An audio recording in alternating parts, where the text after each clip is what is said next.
Welcome to One on One, the podcast for tips, tricks, and techniques for the On1 software community. And here's your host, Scott Kelby. Well, welcome everybody. Welcome to One on One. We're going to be talking about On1 software, all the cool family of stuff that On1 makes for everybody. We're here live. I know a lot of you are watching live. Welcome. Glad to have you here.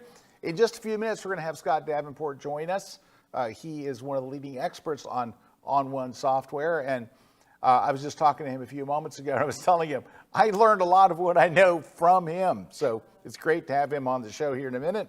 We're going to start off with the tip for On1 effects. You know I'm an effects guy, that's my thing, and I got a tip for you. We're going to start in Photoshop here with, here's the image we're going to use. So it's kind of a boring forest image. I like to call this the boring forest image shot. Anyway, so here we go. We're going to try to make this more exciting using effects, right? And you guys know that have followed me that I like to use effects as a finishing move. I get the image to a certain point, and then I want to do stuff that it would be very hard and complex to do in Photoshop, but it's like a no-brainer for effects. Let's go to the filter menu, go to On1, and we're going to choose Effects 2025.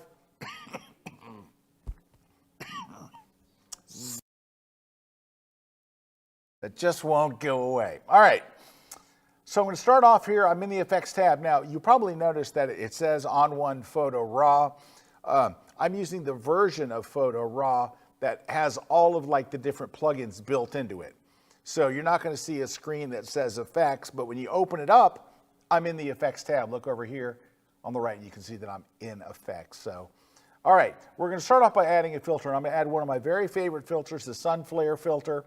But I'm not just going to add one. We're going to add a couple to strengthen the effect and make this kind of boring forest image look that much better. So I'm going to click on Sunflare, and it brings up this flare over here on the left corner. I actually kind of want it on the right. It's on the right. I want to move it over to the left. Well, if you scroll down here inside the panel, right here, there's a little flippy switch, and it lets you flip it to the other side like that. So that's just an easy way to get it over there. Now, there's a thing that is kind of hidden by default. And if you look down there, it says the word sunshine. And you're like, okay, what does that mean? If you actually click on it, it expands a panel called sunshine. And I'm going to bring up the warmth. So check out the warmth slider here. I'm going to drag towards yellow. Just increase the warmth. You can increase the amount if you want, and the saturation if you want a deeper color there. So I'm kind of going more towards orange. All right, that's step one. Now that's not bad right there. You can take a look at it before and after. You can see it's done a lot for the world's most boring forest, right? But we're going to take it up one more, because the Sunflare that we have is just kind of a big flare. It doesn't have the definition, and that's what we're going to add in the next one. Let's go add another filter. Let's go add Sunflare again. And this time, I'm going to change from the type over here. So you could choose the type and texture. I'm going to switch my texture from Sunflare to Sunstar. And you can see what we have right there. And there's all kinds of different versions and intensities. If you go into texture, you can choose different intensities. Ooh, that's a good one right there. Sunstar 02. Great name. We're going to click on this little icon down here, transform. And I'm going to move our Sunflare kind of up here. I don't need all that mess with it, though. Let me go back to Sunflare 01. I don't like all that mess. Let's go to Sunflare, not Sunstar. I'm doing a great job of this. Sunstar, and then 01, which is that very first one. This one might work a little better, not have as much trailing stuff. There we go, kind of right there. So you can see a little definition, and then, of course, I can increase the amount to make it, change the brightness, whatever I need to do. All right, so right there, we're close, but I'm going to add one more thing. I'm going to go to the local tab here. I'm going to add an adjustment, and this is just kind of your standard exposure, highlights, and all that. I'm going to increase the exposure, and I'm going to kind of highlight the tops of stuff over here.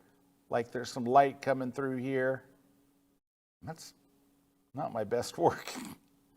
I'm going to hit some of these highlight areas. Maybe maybe over here too. And it looks very fakey right now because I have it at full intensity. But you'll see when we drop it a little, it's going to look, kind of go there. I wanted to make it look like the sun's kind of coming through. And let's just lower the amount here and get it a little better. And lastly, I would finish off with another of my favorites. Let's go back to effects, hit add filter. I'm going to grab the vignette to darken the edges, and I'm going to hit the big softy and just pull back the amount a little bit. And I think we're there. It has more of a fantasy type of look here. Here, let's look at it before and after. There's the boring before, a lot better after, a lot more interesting. And we've got that double flare, which I think has a very, very nice look. All right, so there's one to get us kicked off. We have Scott. Scott, are you there, standing by somewhere? I sure am. Hopefully you can hear and in a minute see me. There you are. All right, there you are. Excellent. Yeah. All right, great. Well, Scott, thank you for joining us today. And you're going to show us some cool stuff. What do we got today? I hope so. Yeah. So I'm I'm a San Diego guy. So I love the ocean.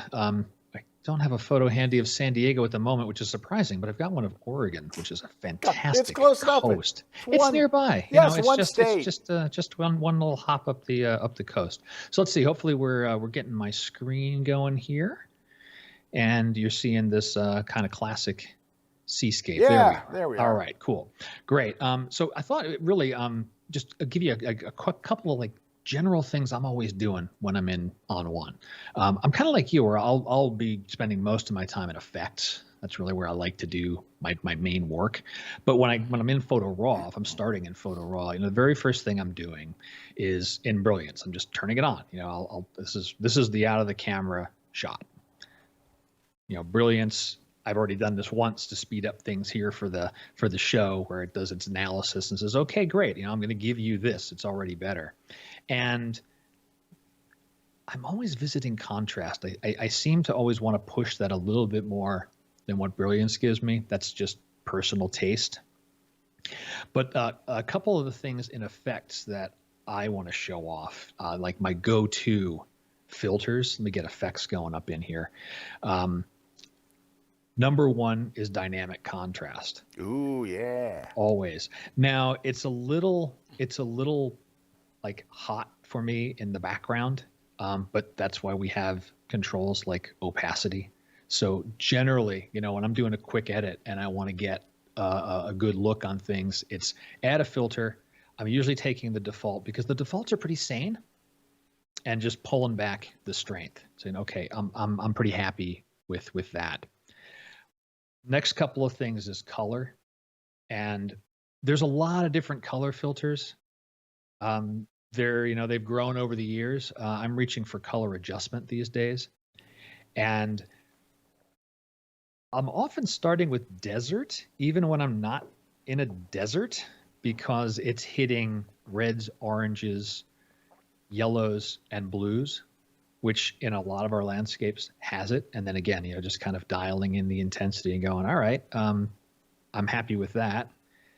And I'll double down. Second color adjustment, this time just for the sky. So we'll see that, before and after kind of pop.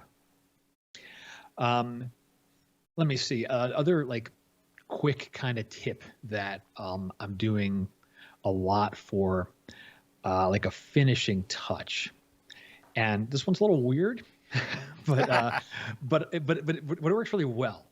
So we'll add another filter. This is the color enhancer. Now, when I add this filter, nothing happens. Absolutely nothing, because this is one of these old school filters they had where nothing changed, and I'm not going to change a thing in the sliders at all.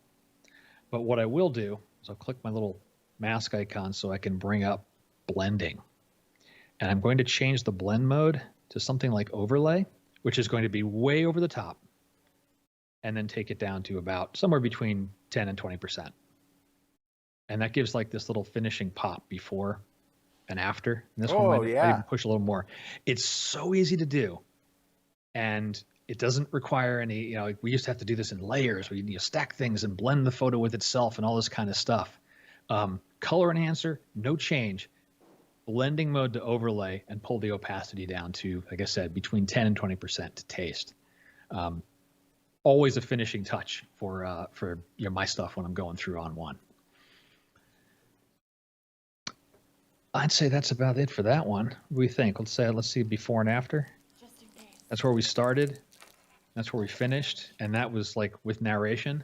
So you can get the idea. You can get your image, tip top and looking great with minimal effort and a few clicks. Scott, I'm sitting here with the image I just worked on, and I just went in and added the color adjustment with desert. Yeah. That looks great. That's a nice... Here's a before and after. Oh, yeah. Isn't that nice? Well, especially after having done the Sunflare, because those filters are going to stack up, and so your color adjustments taking into account the Sunflare that you added. So that's great. Yeah. So desert's a really nice style, as they call it, where, like I said, you hit almost all the color channels for landscapes we're usually caring about. Yeah, that looks great. Yeah. Hey, so don't go away. Okay. But I got some shout outs because we have people watching from all over. Yeah. Hobby's here from Toronto, Canada.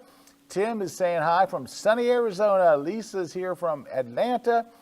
Allison is saying hi from the UK. She says, hope you are all well. I'm working on it. Lori's here from Delafield, Wisconsin. Patricia's here from Warren, Colorado. Barry Morris, hey Barry, saying hi from Salem. Thomas is here from Dusseldorf, Germany. Let's go. Rose is here from Amberley, New Zealand. So there we go. And also got a comment from Dean, who's watching the show. Dean says, On1 Effects has worked its way into my workflow. Love it. There you go. Awesome. Do I have time for one more? Quick tip. So, Scott, you go. I'm gonna go. I'm gonna keep going. Yeah. All right, let me get over to this other photo here. Switching up things, do a little architecture. But what I'm after here is a glow filter. This is a recipe that I will use again and again. So we've got, you can see I've already done my dynamic contrasting. I can't get enough of that. We got this, major sun coming in through the window here. Actually, now that I've seen your Sunflare, I'm curious about tossing something in there. I'm gonna stick with this. So I'll add a glow, and I'll start normal, lighter. I'm just kind of watching the photo, trying these things out. Another nice thing is just hovering over and auditioning different things. I'm just using the arrow key to walk through so I can look at the photo while I'm doing things. Let's go darker. Same kind of deal, dialing stuff in. But the last extra tip is luminosity mask with the glow, because generally in the world, bright things glow, dark things don't. And click that masking button and the little light bulb, just click it once. And by default, the mask that it gives you, I'll show the mask.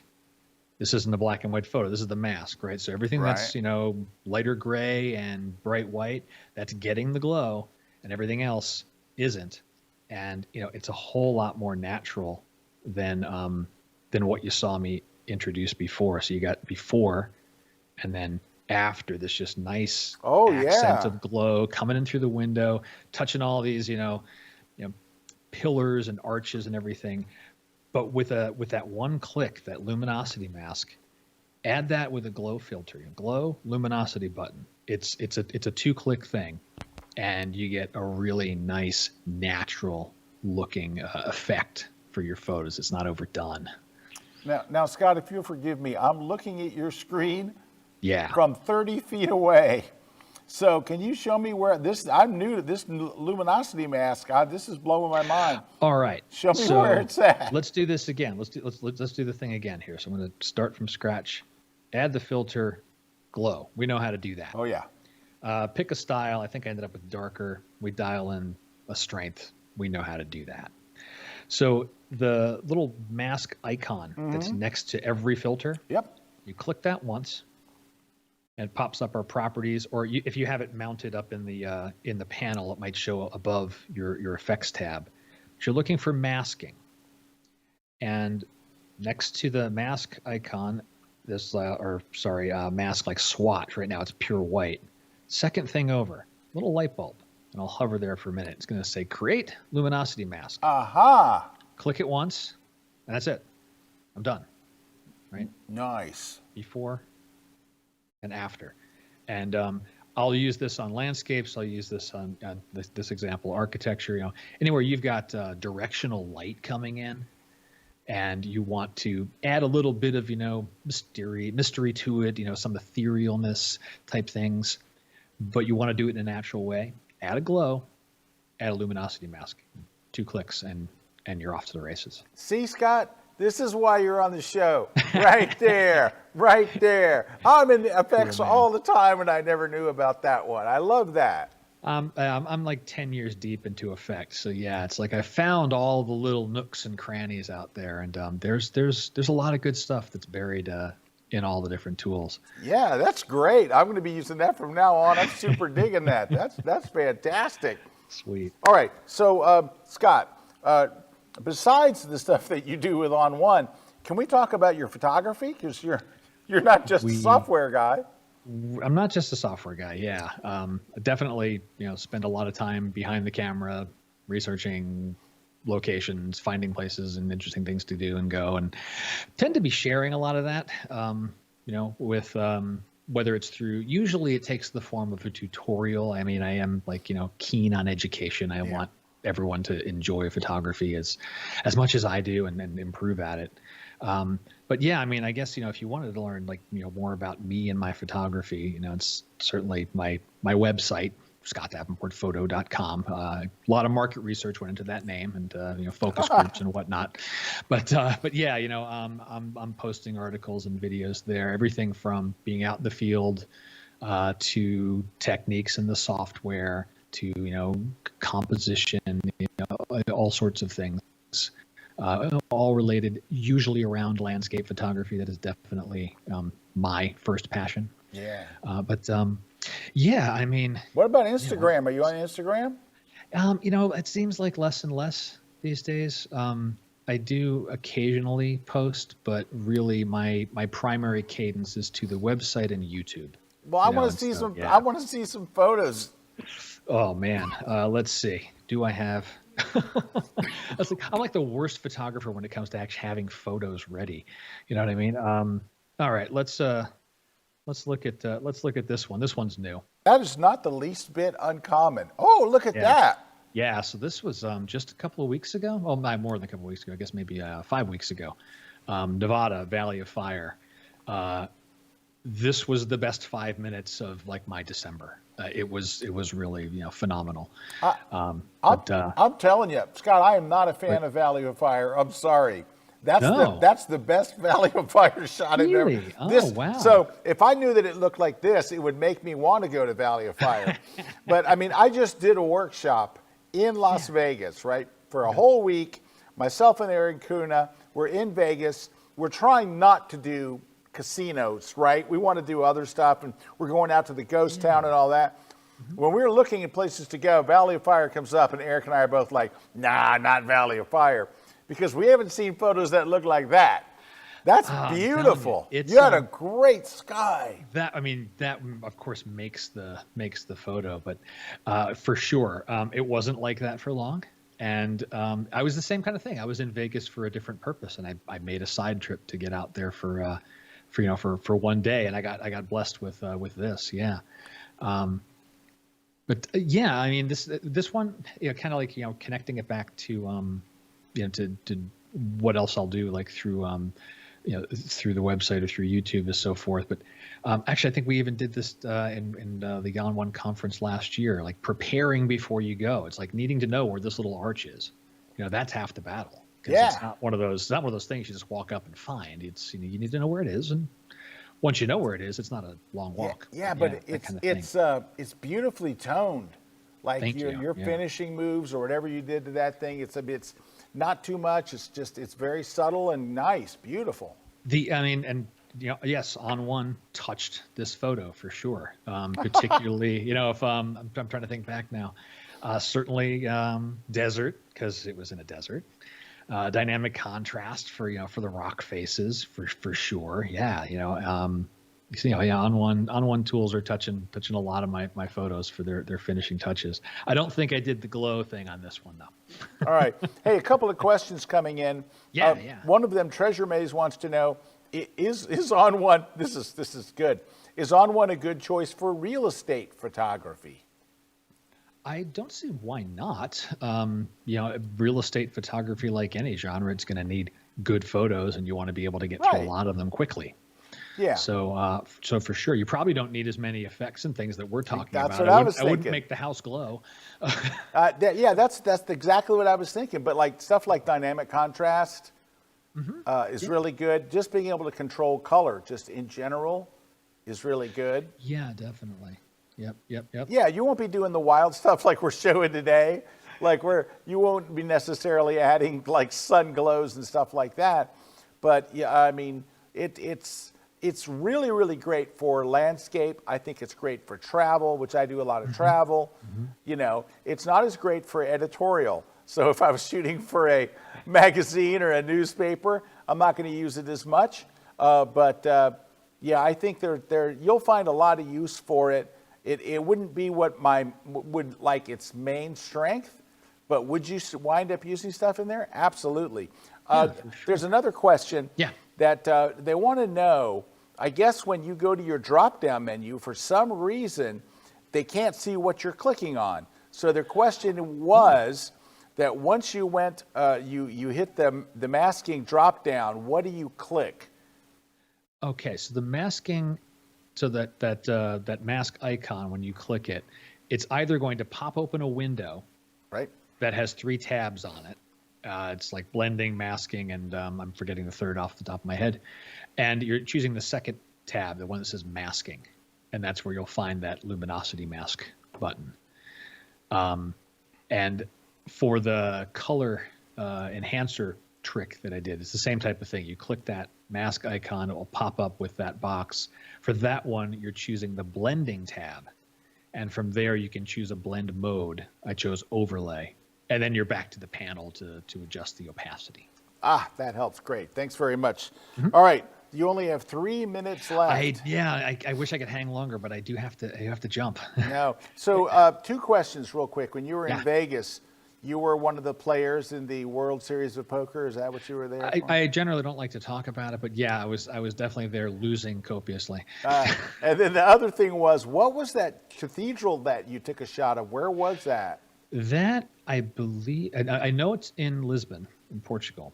Oh, nice. I want to say it was Geronimo's, but I'm not 100% on that one. I'd need to go look up the photo to make sure. Oh, no, that was gorgeous. But, as soon as it came up, I'm like, I want to know where that is. You know what drives me crazy, Scott? When you look through a travel magazine, like you're looking through, I don't know, a Far or one of those, and you see this incredible scene, and it's an ad for something. It's an ad for a cruise line or Viking or whatever. And they don't tell you where it is. Oh, just in the bottom corner in 6-point type, put Santorini. Just put something there. Something, yeah. And that was the first thing when your shot came up. I'm like, where's that? I want to go there. And I'm going to be in Lisbon in October. My wife and I are taking a cruise, and we're going to be in Porto and in Lisbon. I'll look it up and make sure I tell you exactly which one it is. Yeah, I kind of like to stop in there. That was beautiful, beautiful shot. And thank you for sharing that shot of Valley of Fire. You've changed my opinion of one of my least favorite places. So give it a try. Give it a try. All right. Well, Scott, thank you again for joining us. Very cool of you to do. Yeah. Thanks for having me on. All right. And Scott, and one more time, where can people find your work at? ScottDavenportPhoto.com. Photo.com. All right. Great. Well, thanks, Scott. We'll catch you next time, buddy. Thanks very much. Bye. All right. Man, I've learned more stuff from that guy. His if you ever get a chance to go to his YouTube page, he's got terrific videos, and I've really learned a lot from him. All right, couple little things. Number one, I have a keyboard shortcut for you. So every episode, I'm going to try to give you a keyboard shortcut. This one's a simple one, and it's just acting weird on my computer. Sometimes you want to get rid of all the stuff and just focus on the image, and it's a simple keyboard shortcut. It's just the tab key. So take a look. You just hit tab. But for some reason, just now it started kicking it over to the left. It doesn't normally do that. Normally just the panels close and away it goes, but now it's decided to kick it to the left. Why?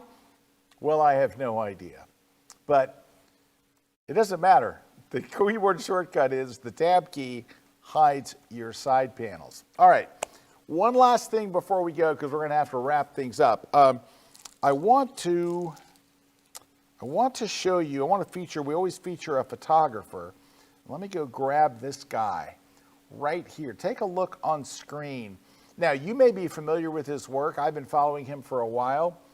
I think his name is Marc Adamus, and that's just looking at the, at his name. I think it's Marc Adamus.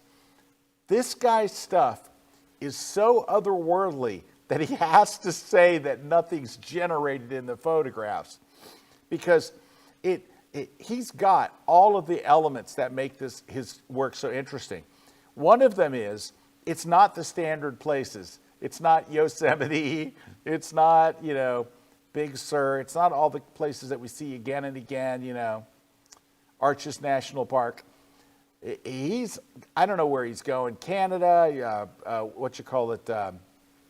down in Chile, Patagonia. I don't know where he's going. This guy's got some absolutely amazing shots. Then his post-processing has this kind of surreal look to it. You can see a lot of glows, a lot of atmospheric effects. Let's just take a look at some of these.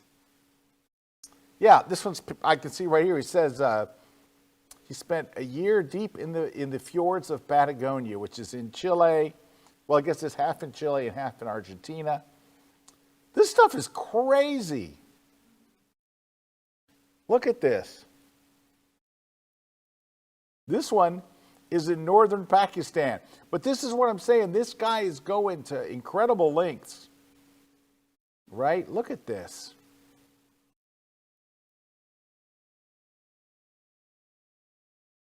Wow. This is Alaska.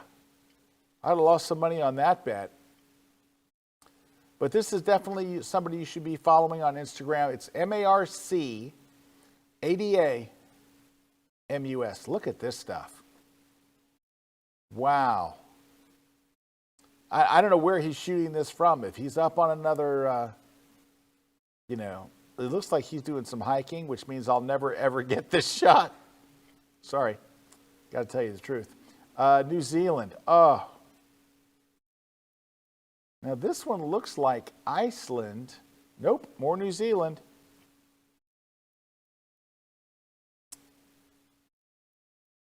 Man, this is making me want to go back to New Zealand. I went there once, I can tell you, I didn't come back with images like this. I love all the beams. Like he's there right at the right time. And this looks like the beautiful Karakoram. I don't know where that is, but I mean, you can just look and look. This looks like something from Harry Potter. This says in the wilds of central Karakoram. Oh, look at this. I don't even know where Karakoram is, but I'm adding it to my list now. Wow. Holy cow. Just incredible stuff. Anyway, he's somebody that you absolutely should be following on Instagram. His stuff is just otherworldly. So give him a follow if you get a chance. Well, everybody, thanks very much for watching. Thanks for everybody that tuned in to catch it live. And for those of you who are watching the replay, thanks for stopping in. Also, thanks to Scott Davenport, scottdavenportphoto.com to check out his work. We'll see you guys next time with more tips and tricks on all of the cool ON1 software. We'll see you then. Take care, everybody. Thanks for watching. See you next time.